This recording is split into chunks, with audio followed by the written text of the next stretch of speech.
Les amis, c'est fait. C'est fait, les amis. Vamos!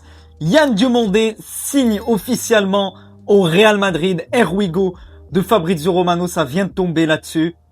Dernière minute, Yann Diomandé au Real Madrid. C'est parti. Here we go. L'accord a été conclu ce soir avec le RB Leipzig pour une somme supérieure, les gars, supérieure à 100 millions d'euros pour l'ailier ivoirien. Diomandé s'envolera cette semaine pour Madrid pour des examens médicaux et la signature des contrats jusqu'en juin 2031. C'est fait, les amis.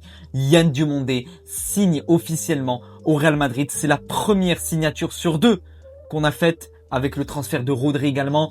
Le Real Madrid va se consacrer maintenant à la signature de Rodri. Et je vais vous montrer quelque chose dans la suite de cette vidéo. Il y a une autre rumeur. Il y a potentiellement une autre signature qui pourrait arriver, même après celle de Rodri. Voici le mercato actuel côté Madrid, les gars. Konaté, Cucurella, Diomandé, Bernardo, Dumfries. Et on a encore Rodri à travailler et potentiellement une autre recrue.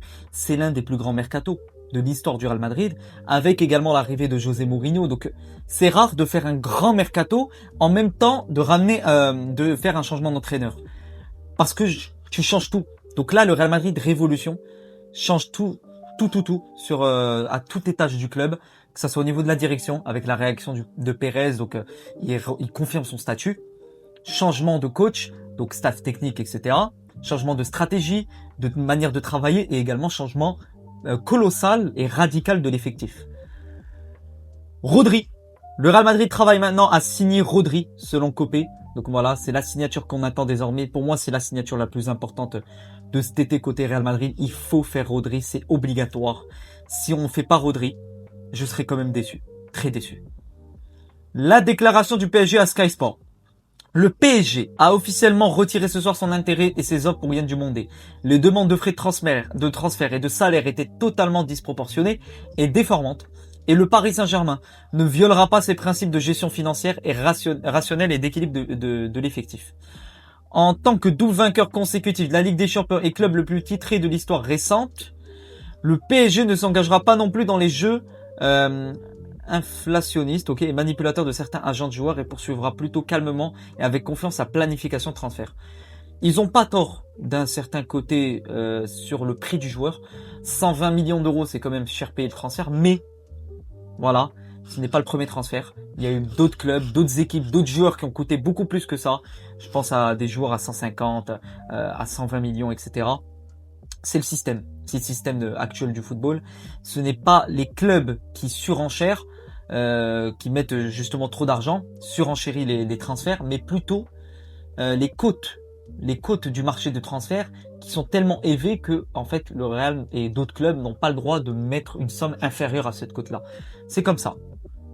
Bref, voici le potentiel effectif du Real Madrid 2026-2027, la potentielle compo. Vinicius, Mbappé, Diomandé. Maintenant, Vinicius, c'est pas sûr qu'il reste. Bellingham, Rodri, Valverde. Énorme milieu. Militao, Konaté, Dumfries, Cucurella. Avec Trent, Huysen, Courtois dans les cages. Ça ressemblera à quelque chose comme ça. Diomandé sur le côté droit. Voilà. Avec cette attaque Mbappé, Diomandé. Certes, c'est un joueur qui ne centre pas énormément, mais il sera toujours là dans la déstabilisation. Il nous manquait justement un très bon ailier droit qui sait faire justement cette déstabilisation constante sur ce côté. Vinicius, s'il ne prolonge pas, s'il quitte le club, on a du Rodrigo. On pourrait avoir cette attaque-là la saison prochaine. Rodrigo, Mbappé, Diomandé, Bellingham, Rodri, Valverde, Militao, Konaté. Et on a également du Bernardo Silva juste ici, qui peut pallier justement en tant que doublure Valverde ou Rodri. On a d'autres joueurs, Brahim Diaz. Voilà, je vais pas revenir sur tout ça. J'ai déjà fait 2 vidéos sur le potentiel effectif du Real Madrid, voire 3. N'hésitez pas à aller les voir. Ils sont en ligne sur ma chaîne YouTube. Yann Diomandé le dernier mois. Le joueur qui m'inspire dans le jeu, Vinicius Junior. Pour la mentalité, mon modèle est Mbappé. Mon joueur préféré tous les temps, c'est Cristiano. Il va jouer dans le club où joue actuellement Vinicius et Mbappé, donc 2 de ses joueurs préférés, et le club de son idole, qui est Cristiano Ronaldo. Le PSG est très en colère à propos de l'accord de Yann Diomandé et il se sent trahi par certains intermédiaires. Le PSG est très en colère que le Real Madrid ait recruté Yann Diomandé et avait l'impression que le joueur était à eux après avoir conclu un accord avec lui il y a quelques semaines.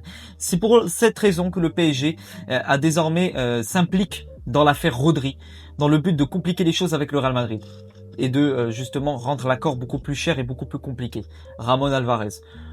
Je vous l'avais dit, je vous avais prévenu, je vous ai dit que en fait cette affaire Rodri-Paris, Rodri-Barça, c'est en fait plutôt Rodri-Barça, je vois plus ça. Il y a un abonné qui avait commenté ça sur la dernière vidéo, merci à lui, qui avait dit que c'était plutôt une manière d'attirer d'autres clubs, d'attirer le Real Madrid, de brouiller les pistes pour vraiment accélérer la finalisation du transfert.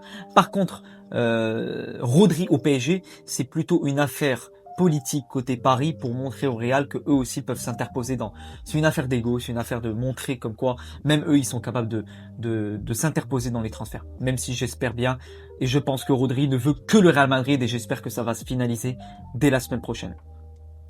Yann Diomandé sera le premier joueur ivoirien à avoir jamais joué pour le Real Madrid. Toute la communauté ivoirienne qui regarde mes vidéos, qui est une communauté, je sais que je fais beaucoup de vidéos sur la Côte d'Ivoire quand il y a des Coupes d'Afrique, des Coupes du Monde et tout. Enfin un joueur ivoirien qui signe pour le Real et enfin je pourrai commenter de manière continue un joueur ivoirien la saison prochaine. Voilà, pour les Ivoiriens qui regardent mes vidéos, vous serez servis, vu que je commente tous les matchs du Real Madrid, tous les matchs du Barça. Donc, évidemment, plein de débriefs à venir sur le Real Madrid et sûrement sur Yann Diomandé, vu que c'est un énorme joueur et il fera beaucoup de bien pour notre effectif. Petite vidéo de Yann Diomandé.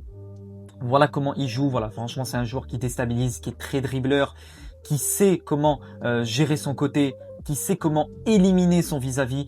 Également passeur, décisif. Voilà, il sait marquer des buts. Il sait également dribbler, il sait faire marquer des buts, donc à travers ses passes, c'est quand même un joueur hors norme, qui a une énorme marge de progression, qui a seulement 19 ans, très intelligent dans son jeu, et il a encore beaucoup à donner dans le football. Voici les amis, la petite surprise. J'ai vu ça tourner hier à peu près, il y a une ou deux journées. L'Inter Milan est ouvert à vendre Alessandro Bastoni pour 70 millions. Le Real Madrid en discute en interne selon AS. Après Diomandé, le Real Madrid pourrait s'attaquer à Bastoni après le transfert de Rodri. L'Inter Milan est favorable, comme je vous l'ai dit, à un transfert. Les Madrilènes pourraient ensuite passer à l'offensive pour un autre milieu de terrain. À part Rodri, un autre milieu de terrain. Ça expliquerait potentiellement un transfert et donc le départ d'un de nos milieux. Potentiellement un Camavinga. S'il y a un départ de Camavinga, ça pourrait expliquer une possible arrivée d'un autre milieu à part Rodri. Comme je vous ai expliqué, il y a le départ potentiel de Raúl Asensio qui pourrait amener justement Bastoni, vu que Militao n'est pas si frais que ça physiquement, blessé souvent. Konaté également, on ne sait pas son état physique, comment il va revenir au Real Madrid, sachant que c'est un joueur qui est assez irrégulier sur son côté physique. Prendre Bastoni, ce serait très très bon. Tu aurais une défense avec Huysen, Bastoni, Militao, Konaté. Tu peux même faire redescendre du Tchouaméni s'il reste au club. Tu as prolongé Rudiger. Donc tu as quand même une charnière centrale qui est beaucoup plus renforcée. Voilà les amis. J'espère que cette vidéo vous aura plu comme d'habitude. Troisième vidéo ou quatrième vidéo d'affilée que je fais sur le Mercato. Voilà, je me mets en plein écran. Le Mercato côté Madrid. Dites-moi en commentaire ce que vous pensez de cette signature de Yann Diomandé. Je suis hyper heureux. Et maintenant, on va travailler sur le dossier Rodri en espérant qu'il se finalise dans les jours qui viennent. Donnez-moi votre avis en commentaire, un maximum de likes, d'abonnements, de commentaires, de partages. N'hésitez pas à vous abonner. On est proche des 10 000 abonnés, les amis. On va essayer d'atteindre les 10 000 abonnés ensemble. Je ne pourrai pas le faire tout seul. C'est grâce à vous que je pourrai évoluer. Atteignons ce cap des 10 000 abonnés avant le mois de septembre, voire le mois d'octobre. Et ça me ferait énormément plaisir et ça me donnerait beaucoup de force pour d'autres vidéos. À bientôt les amis pour de nouvelles aventures et encore une fois à la Madrid. Ciao les gars.